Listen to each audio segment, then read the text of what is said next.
my op-ed today was referencing, and it's titled, Trump's secret plan was no secret. You can find it over at hartmannreport.com. And by the way, it's got all the links, including to the historical documents, including to an article written in the Atlantic in the 1870s about how what Trump tried to do in 2020, having Mike Pence not certify the election, is exactly what Republicans did in 1876. Now, those of you who are longtime listeners to the program remember back in March 13th, actually, of 2020. Now, this is 8 months before the election. In fact, I think this was before Biden had even won the primary, or right around the time that he won the primary. I think the South Carolina vote and all that kind of stuff was happening. So we didn't even know that it was going to be Biden versus Trump, if my recollection is correct. But in any case, 8 months before the election, I wrote an op-ed for alternate.org, and it got picked up by a few other sites, pointing out that I was hearing from Republicans that I knew in Washington, D.C., that there were Republicans talking about using the 12th Amendment to overturn the election if Trump lost. Now, what does this mean? Well, this happened back in 1876, and here's how it happened. In 1876, the two people running for president were Sam Tilden, he was the Democrat, and Rutherford B. Hayes, he was the Republican. And Sam Tilden won the election. He won the electoral vote, and he won the popular vote. The problem was that there were 4 states, South Carolina, Florida, Alabama, and Oregon. The 3 southern states were under the control of the Northern Army, the Union Army at the time. This was during Reconstruction. And Oregon was under control of the Klan. And those 4 states had submitted dueling slates of electors to Congress. They had submitted a slate of electors for Tilden and a slate of electors for Hayes.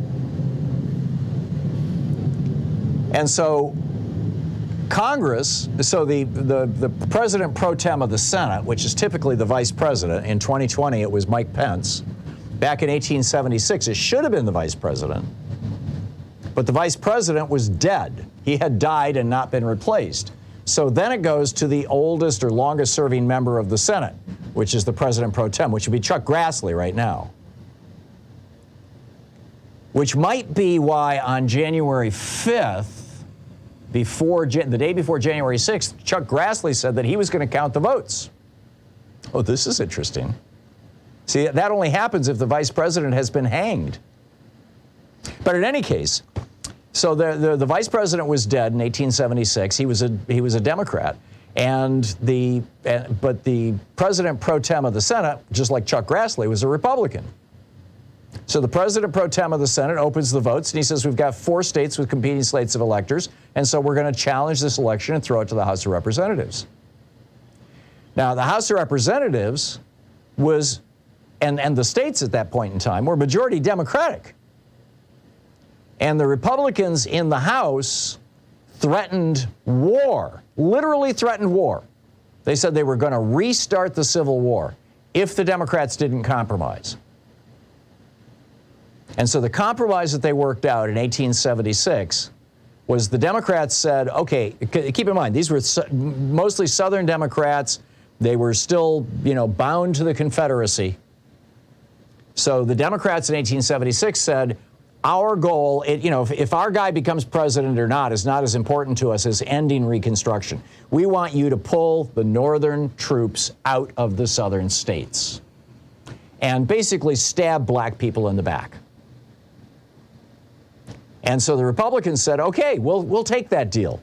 If you'll put our guy who lost the electoral vote and lost the popular vote, just like Trump did, if you'll put our guy in the White House, Rutherford B. Hayes, then we will stab black people in the back, we will pull the Northern troops out of the South, we will end Reconstruction, and we will set back black progress for a century.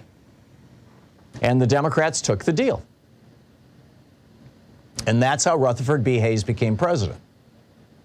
So I laid this out 8 months before 2020. Now, I'm not suggesting that John Eastman read my article. I mean, as I said, I was hearing this from Republicans in Washington, D.C. In fact, even as much as a year before that, I had heard Republicans talking about this. This was not a new idea. The Supreme Court, Clarence Thomas, co-authored an opinion with Scalia and Rehnquist, who are both dead.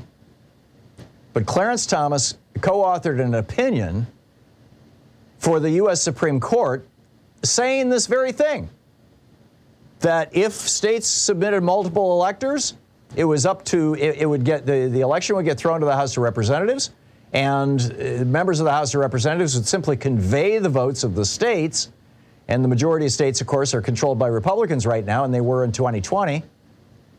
And so whoever is the Republican nominee for president will become president, period. Now, there are solutions to this problem. There are ways to fix this problem. Number one, we need to change the Electoral Count Act of 1887, which was supposed to fix the problem in the first place.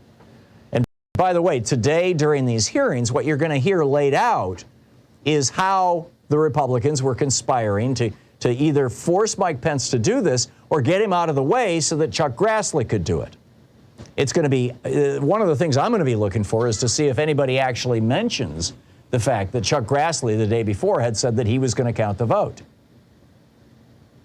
Because he would have been in a position to say, oh, look at this. Arizona, Michigan, Pennsylvania, Georgia, they've all submitted 2 slates of electors. Wisconsin, they've submitted 2 slates of electors. There's the real slate of electors saying Joe Biden won the presidency, and then there's the phony slate of electors that Rudy Giuliani and John Eastman organized saying that Trump won the election. So I'm going to throw this to the House where, of course, Trump will get elected. It could have happened. It happened before.